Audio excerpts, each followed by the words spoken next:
In the criminal justice system, the people, pimps, addicts, thieves, bums, winos, girls who can't keep an address, and men who don't care, are represented by two separate yet equally important groups. A cop, a flatfoot, a bull, a dick, John Law. You're the fuzz, the heat, you're poison, you're trouble, you're bad news. These are their stories.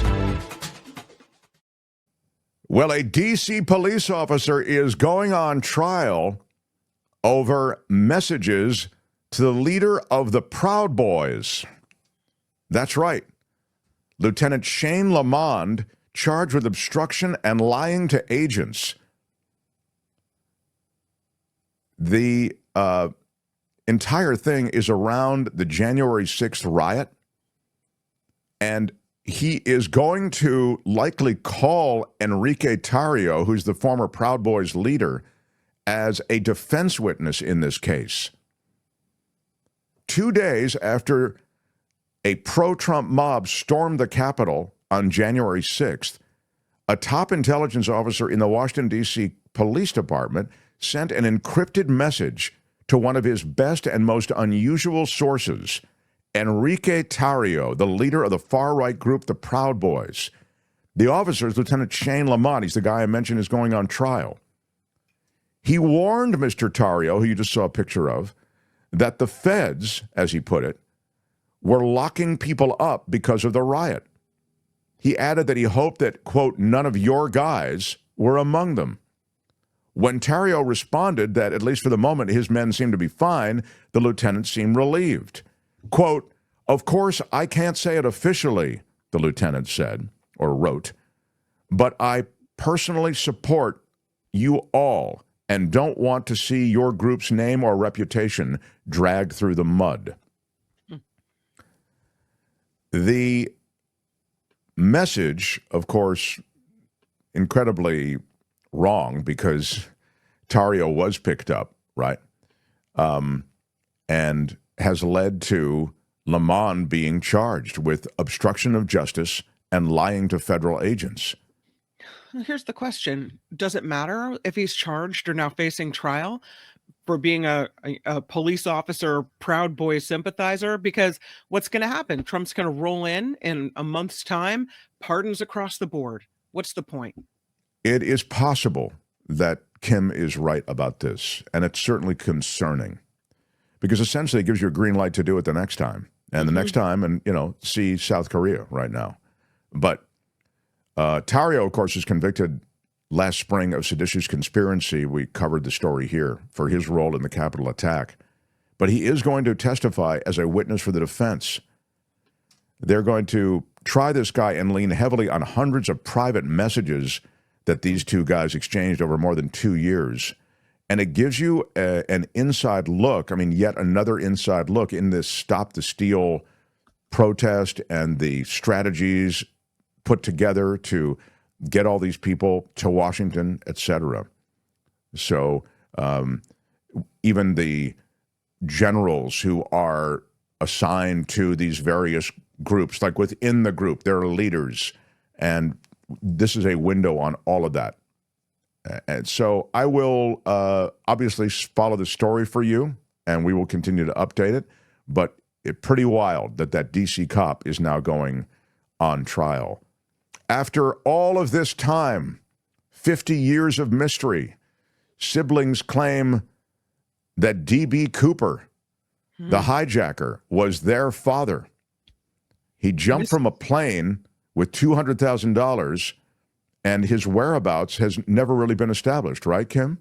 Yeah, and now it looks like the mystery is solved. What happened to him? More than 50 years later, this crime may have been solved. A pair of siblings came forward claiming they'd found the parachute used in the hijacking in their mother's shed and that Cooper was their father.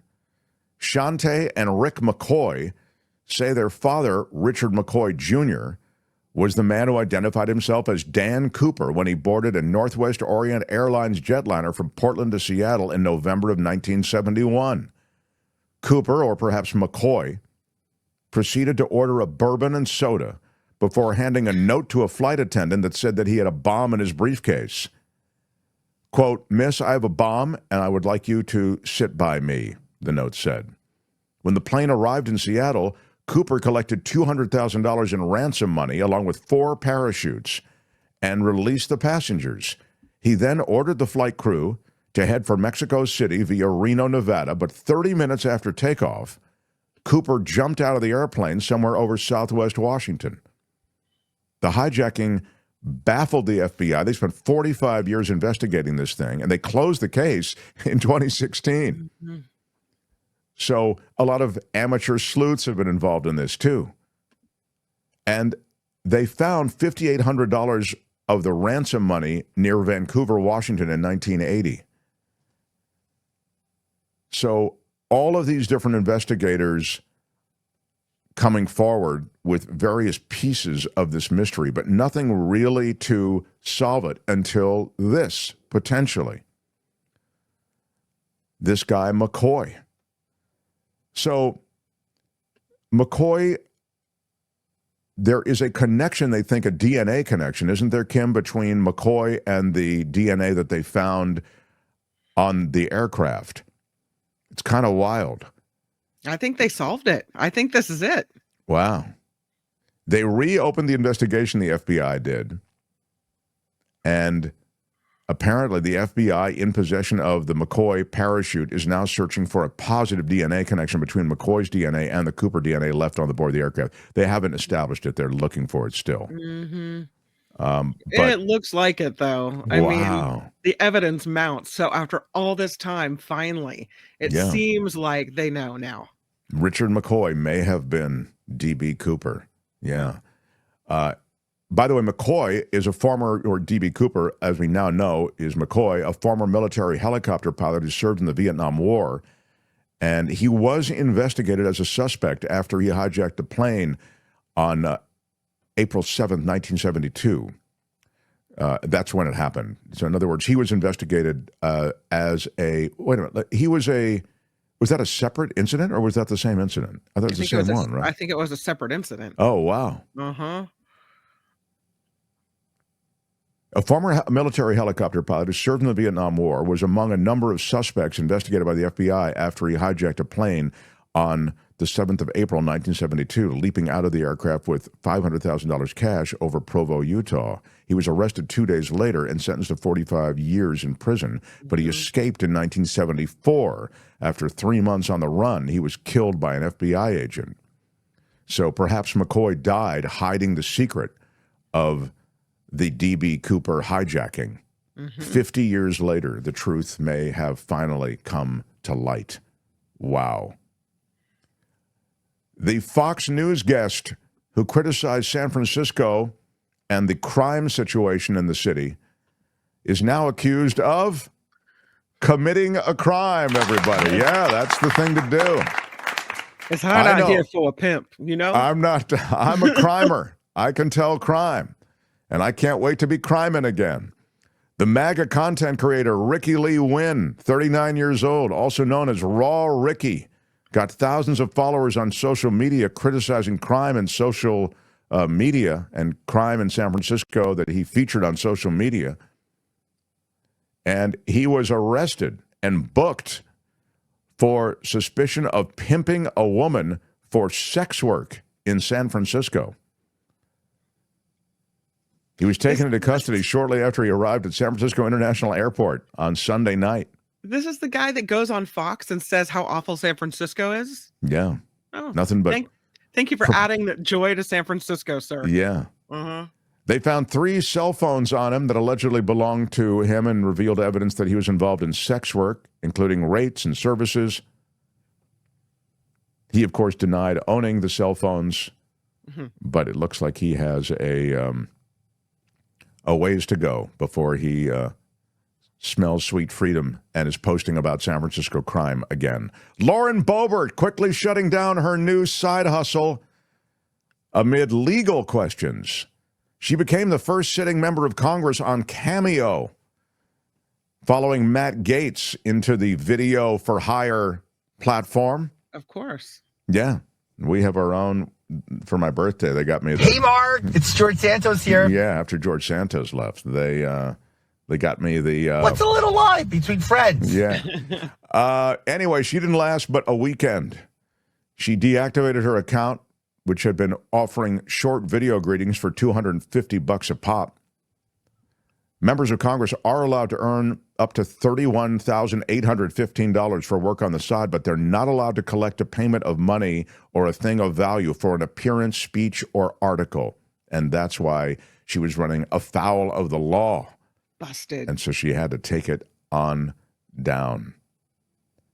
There's time for one more story, Kim. Okay. What do you like? The historic fountain? Or do you like the, historic fountain? What was the other choice? Oh, okay. The crazy video game stalker. Oh, fountain. Give me the fountain. All right, here's the fountain, quickly, and then I want to get to Debbie K. Johnston. An 18-year-old was arrested after crashing into a historic fountain. This is in Orange County, Southern California.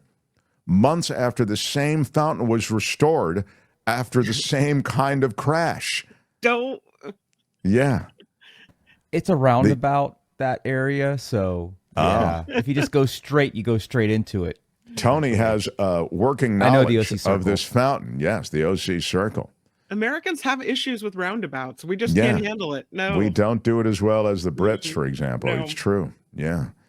An 18-year-old arrested this time. The 17-year-old passenger alongside, and their black Honda CRV speeds down the road on a rainy night, enters the Plaza Park roundabout, and that is how it turned out. And this, I guess, is a pretty historic fountain. Yeah. Been there for a long time. They've just recently restored it because it was damaged by speeding drivers. It's a little like the Notre Dame Cathedral. They keep repairing it, but let's hope the cathedral does better than the fountain. And my friends, that is Law and Disorder. Tune in again next time for more Law and Disorder on The Mark Thompson Show. All right, that's it. Let's roll. Hey, let's be careful out there. Hi, it's Mark, and I thought that was great. Hit the notification bell. You'll know whenever there's a new video being dropped, and please subscribe to our channel to help us save the universe.